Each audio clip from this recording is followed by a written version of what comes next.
very terrible situation. I've been communicating with Eric all morning and others, including CIA and others, that I tell you the people that are in the way are the CIA and the U.S. government. I'm sorry for my friends in CIA. You know it's the problem.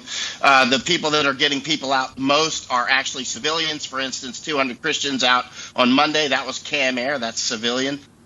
Right now, like, for instance, I was just told by a CIA person that no civilian planes are going in. That's bullshit. Civilian planes are going in. I mean, this is how little they actually know. We should be seizing every airfield and every major airfield in Afghanistan right now. We should have Bagram by now. We should have Mazar-e-Sharif. We should have, Jabad and Herat and Bastion and Kandahar. We should have had them all by now. But we have Americans stretched all over the place in many of the provinces. And you got to keep in mind that Afghanistan is 1.7 times bigger than Japan. We're talking about a huge country. A lot of people seem to think Afghanistan is small. It's gigantic. And so the Americans are spread all over the place. We don't know how many. It could be 7,000 to 11,000 Americans. That's one estimate. Nobody actually knows. And then there's the SIVs and the others that are trying to get out. There's a lot of Christians. I've been introducing people to Eric because I know the Eric Prince, because I know the only people that can get people out, that get them out alive, are going to be like Eric Prince. The U.S. government just simply can't do it, especially not with President Biden the way he is. We've still got 3 battalions on the ground there. Right now, I'm looking at Flight Radar 24. I see no aircraft over Afghanistan. And it's not true that military aircraft don't show up. The fighter airplanes don't show up and that sort of thing. But the C-17s and whatnot do show up. There's just like nothing going on.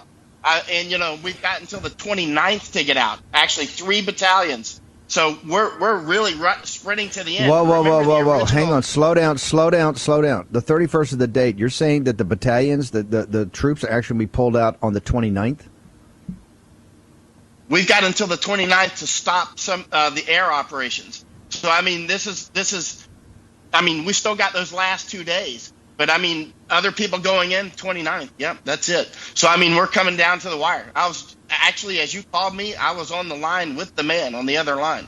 So, we're running down to the wire. Remember, our original agreement was the 11th of September with the Taliban. Then the Taliban muscled Biden, who's just a pushover, and now they've gotten it down to the 31st. It's not going to work. There's no way it's going to work. How many, by the way, so you know the Taliban better than anybody. You know Al-Qaeda over there, the Haqqanis, ISIS, all of it. What's going to happen in your mind if we leave Americans behind, Michael Yon? Mass murder. They'll be doing kidnap videos, that sort of thing. Keep in mind, we've got a lot of allies there. I've told you about some of them on the line. I'm not going to mention who they are, but we've got some. A German airplane left a couple days ago. I think it was yesterday, actually, with 3 people on board. There's actually airplanes leaving that are not full or even empty at times. It's unbelievable. Now, one of the habits that the Pashtun they've been doing for years, when they capture people with their phones, they beat them up and get their password out. They make video having sex with them, raping men and that sort of thing, and then they send it to all of their contacts on their phone contact list, and then it goes viral all over Afghanistan and Pakistan. This is a normal thing. You'll be seeing this soon. They'll be capturing American citizens. They'll be capturing their phones. They'll beat the password out of them, and then they'll be sending videos to their family. This is exactly what they'll be doing, and they'll be committing all sorts of mass murder. I'm looking at some notes here. We should be going in hard right now. There's nothing left to do right now but get in people like Eric Prince, because the United States government is pulling chocks. We're abandoning Americans to their fate. I don't know that we've ever done anything like this in our history.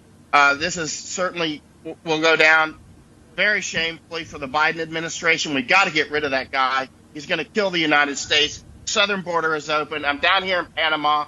They're streaming in by the tens of thousands per month. We're going to have Afghans coming through here soon, through the Darien Gap. We're going to have people from all over the world coming into the United States. We have no idea who they are. We're going to end up with Matt, as Eric Prince was saying earlier in the show, this is epic failure for the United States. We're going to have terror attacks all over the place as a result of this. Michael, how do people, we'll get you back on, how do people follow you right now? How do they get to you? I know you're on a different site. I'm on locals.com. I'm migrating away from Patreon because they're so leftist and censoring everybody. So I'm on Locals. I'm publishing there every day, many things that you can't see anywhere else on the net. And right now we're working to get people out. I'm introducing people to people like Eric Prince. He's the only chance for a lot of people to get out, and this is coming down to the wire. Michael Yon, thank you very much. We'll have you back on here later. Really horrific show today, but it shows you what elections have consequences. Stolen elections have catastrophic consequences. You know who's waking up to this? The Great Awakening is the American people, right? Particularly people who haven't been paying attention to this. 32% of independents approve of Joe Biden's performance right now, and that's going to go to 29%. Okay. Yesterday, Charlie Watts, the